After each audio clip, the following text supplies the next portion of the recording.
SK오션플랜트 주주분들 반갑습니다. 3월 27일 금요일 새벽 오늘도 SK오션플랜트 종목 분석 바로 이어가겠습니다.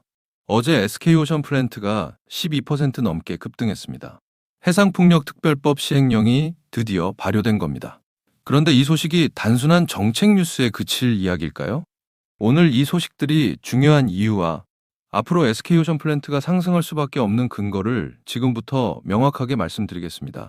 만약 해상풍력 사업의 가장 큰 걸림돌이 하루아침에 사라진다면 어떻게 될까요?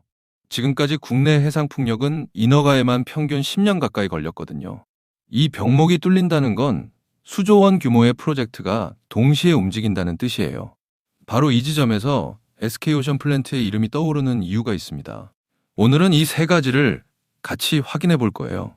첫째, 특별법이 정확히 뭘 바꿔놓았는지. 둘째, 왜 이 회사만 주목받는지. 셋째, 실제 숫자로 확인되는 실적 모멘텀은 어디까지인지. 자, 그렇다면 첫 번째 키워드, 특별법부터 열어보겠습니다. 이 법이 시장에 던지는 의미는 무엇일까요? 여러분도 뉴스에서 보셨을 거예요. 해상풍력 사업이 좋다는 건 다 아는데 왜 국내에선 좀처럼 발전소가 안 세워지는지 의아했잖아요. 핵심 원인이 뭘까요? 바로 인허가라는 족쇄였습니다. 개별 사업자가 일일이 허가를 받아야 했기 때문에 사업 하나 시작하는데 수년이 걸렸거든요. 그런데 이번 특별법이 이 구조를 확 바꿔놓았어요. 정부가 직접 계획 입지를 지정하고 원스톱으로 인허가를 처리하는 체계로 전환된 겁니다. 이게 왜 중요할까요? 대규모 프로젝트 발주가 한꺼번에 터질 수 있는 길이 열렸다는 의미이기 때문이에요. 여러분, 기본 설계 의무화라는 게 뭔지 아세요? 사업자가 풍력 발전기를 세울 때 설치 용량이나 설계 기준을 미리 확정해야 한다는 뜻이에요.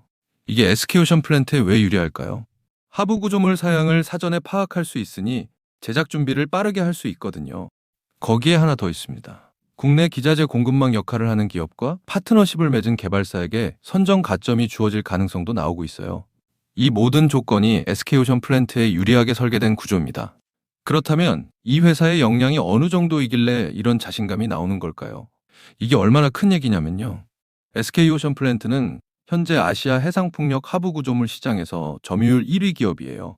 대만 시장만 따져도 44%를 차지하고 있죠. 이 숫자가 의미하는 건 뭘까요? 대만에 설치된 하부 구조물 2기 중 하나는 이 회사가 만들었다는 뜻입니다. 해상풍력의 종주국이라 불리는 유럽에서도 프로젝트를 수주하고 있거든요. 2000년 후육관관을 국내 최초로 국산화하고 2020년에는 재킷 구조물을 처음으로 수출한 회사이기도 합니다. 이 기술력 위에 올라선 두 번째 무기, 바로 생산 능력 확장입니다. 비유를 하나 들어볼게요. 지금 SK오션플랜트는 고속도로 위에 톨게이트가 하나뿐인 상태예요. 주문은 밀려오는데 생산 통로가 좁은 거죠. 그런데 여기에 톨게이트를 하나 더 여는 공사가 진행 중이에요. 경남 고성에 짓고 있는 신야드가 바로 그겁니다. 이 야드가 완공되면 어떻게 될까요? 현재 연간 50기 생산 체제에서 고정식 60기 또는 부유식 40기를 추가로 만들 수 있게 돼요. 생산 능력이 2배 넘게 뛰는 도약이죠. 이 확장된 역량 위에 실제 수주가 따라오고 있을까요? 지금 이 회사의 수주 잔고가 얼마인지 아세요? 1조 2,385억 원입니다. 이 중 해상풍력만 9,702억 원이에요. 비중이 78%가 넘습니다. 이 숫자가 왜 중요할까요? 이미 확보된 일감만으로도 향후 몇 년간의 매출이 보인다는 뜻이거든요. 여기에 국내 최대 단일 사업인 안마해상풍력 532메가와트급 프로젝트까지 예정돼 있습니다. 재킷 38기를 공급하는 약 3,800억 원 규모의 계약이에요. 숫자를 하나만 더 짚어보겠습니다. 여기서 한 가지 더 짚고 넘어갈 게 있는데요. 올해 실적 가이던스를 보면 매출은 8,169억 원, 영업이익은 871억 원입니다. 영업이익률이 10%대로 올라서요. 왜 매출이 줄어드는데 수익성은 좋아질까요? 해상풍력 매출 비중이 작년 33%에서 올해 70%까지 치솟기 때문이에요. 마진이 높은 사업이 전체를 끌어올리는 체질 개선이 일어나고 있는 겁니다. 그렇다면 왜 다른 기업이 아닌 이 기업이어야 할까요? 해상풍력 하부 구조물은 아무나 만들 수 없어요. SK오션플랜트가 대만에 납품한 재킷은 높이가 최대 97m, 무게가 2,700톤에 달합니다. 아파트 30층 높이에 항공기 무게의 8배가 넘는 구조물이에요. 이걸 제작할 수 있는 아시아 기업이 몇이나 될까요? 25년간 쌓아온 기술력과 200기 넘는 실적이 진입장벽 그 자체인 겁니다. 이처럼 강력한 해자를 확보하고 있지만 물론 좋은 면만 있는 건 아니에요. 현재 SK에코플랜트가 이 회사 경영권 지분을 매각 추진 중이에요. 우선 협상 대상자와의 협상이 벌써 세 번째 연장됐습니다. 이 리스크가 실제로 터지면 어떻게 될까요? 매각이 무산되거나 새 주인의 경영 방향이 달라지면 단기적으로 주가의 불확실성이 커질 수 있어요. 그런데 한 가지 더 살펴봐야 할 변수가 있습니다. 호위함 등 특수선 공정이 마무리 단계에 접어들면서 해당 부문 매출이 줄어들고 있어요. 그렇다면 이 두 가지 리스크 때문에 당장 팔아야 할까요? 절대 아닙니다. 해상 풍력 비중이 70%까지 올라오면서 수익성은 오히려 개선되고 있고 메탄올 이중연료 탱커 수주로 상선 시장에도 재진입했거든요. 리스크를 인식하되 구조적 성장이 이를 상쇄하는 국면입니다. 자, 그러면 지금까지 이야기를 정리해 볼까요? 자, 지금까지의 이야기를 딱 세 줄로 정리해 드릴게요. 특별법은 인허가라는 족쇄를 풀어 대규모 프로젝트의 문을 열었다. 역량은 아시아 1위 점유율의 신야드까지 확보해 독보적 위치를 굳혔다. 수주는 잔고 1조 2천억 원의 안마와 대만까지 실적 파이프라인이 채워져 있다. 그렇다면 앞으로 눈여겨봐야 할 변곡점은 뭘까요? 첫째, 안마해상 풍력 프로젝트의 본계약 체결과 착공 시점입니다. 이 일정이 확정되면 3,800억 원 규모의 매출 인식 시점이 잡히거든요. 둘째, 신야드 완공 진척률이에요. 2028년 가동이 예정대로 진행되면 생산 능력이 2배 이상 뛰면서 추가 수주의 문이 본격적으로 열립니다. 이 두 가지 변곡점이 확인되는 순간이 바로 SK오션플랜트의 주가가 한 단계 더 올라설 수 있는 시점이에요. 오늘 SK오션플랜트에 대한 모멘텀과 리스크 측면은 이쯤에서 설명을 드리겠고요. 지금부터가 굉장히 중요한 내용입니다. 여러분, 제가 지금부터 여러분들이 어디서도 들을 수 없는 엄청난 이야기 하나만 드려볼게요. 최근 삼성전자, SK하이닉스 많이 오른 거 다들 알고 계시죠? 시총 1위 삼성전자는 단기간에 무려 4배가 올랐고 20만 원 하던 SK하이닉스는 100만 원까지 무려 5배가 올랐습니다. 그런데 수많은 전문가들은 아직도 더 상승이 가능하다고 말합니다. 일단 많은 분들이 HBM 때문에 오른 거 아니야? 아직 더 오를 게 있어? 여기서 하나만 확실히 말씀드릴게요. 이 HBM 때문에 올랐다는 말, 반은 맞고 반은 틀렸습니다. 진짜는 아직 시작도 안 했어요. 지금 시장이 주목하는 건 HBM 그 너머에 있습니다. 지금 삼성이 수조 원대 자금을 쏟아붓고 있는 기술, 아마 들어보셨을 겁니다. 바로 유리기판입니다.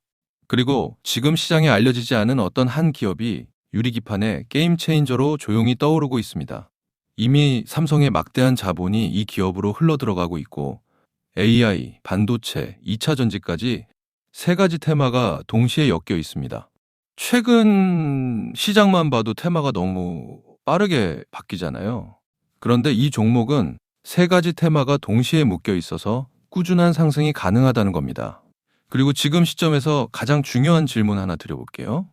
여러분, 지금 엔비디아, 인텔, 구글의 가장 큰 고민이 뭔지 아세요? AI 성능은 하루가 다르게 진화하고 있는데 문제는 그만큼 열도 어마어마하게 뿜어낸다는 겁니다. 성능이 올라갈수록 발열도 함께 올라가는데 기존 반도체 구조로는 이제 그 열을 감당할 수가 없는 거예요.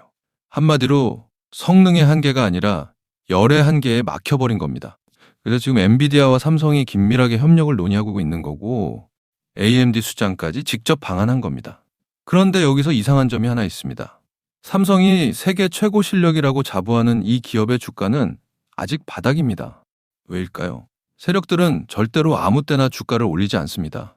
항상 남들보다 먼저 오랜 시간 매집을 하고 그 다음 재료가 시장에서 부각되기 시작할 때 그때부터 본격적인 상승세를 보여준 겁니다.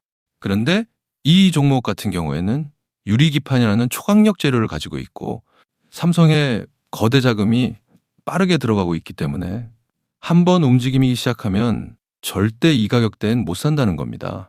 그리고 소름 돋는 게 하나 더 있습니다. 제가 작년에 추천드렸던 원익홀딩스 기억하시죠? 똑같이 바닥권에서 횡보하며 장기 매집이 시작됐고 거래량이 본격적으로 튀어오르기 시작하더니 무려 8배 넘는 상승이 나왔습니다. 그런데 이 종목도 보면 어떻습니까? 바닥권에서 횡보하며 오랜 시간 매집이 진행됐고 거래량이 중간중간 강하게 튀어올랐습니다. 그렇다는 건 이 종목도 원익홀딩스만큼 상승이 나올 수 있다는 의미이고 거래량 볼륨이 원익홀딩스보다 더 크기 때문에 그 이상의 상승이 나올 수밖에 없다는 겁니다. 그리고 수급도 한번 보세요. 외국인과 기관들은 쉬지 않고 매수하고 있는데 개인들만 매도하고 있습니다. 전형적인 메이저 세력의 수급 패턴입니다.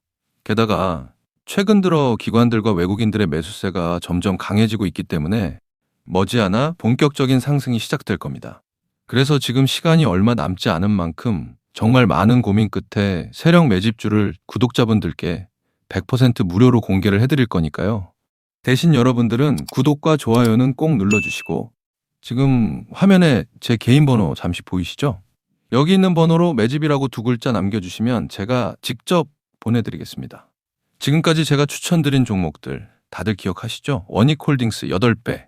이 수익을 가져가신 분들의 공통점이 딱 하나 있습니다. 먼저 알았다는 겁니다. 오늘 소개드리는 이 종목도 마찬가지예요. 차트는 이미 신호를 보내고 있고 외국인과 기관은 조용히 담고 있습니다. 이 기회를 놓치는 순간 지금 이 가격은 다시 오지 않습니다. 종목명과 목표가 그리고 매수 전략까지 정리된 자료를 저희 구독자분들께 바로 보내드릴 거니까요.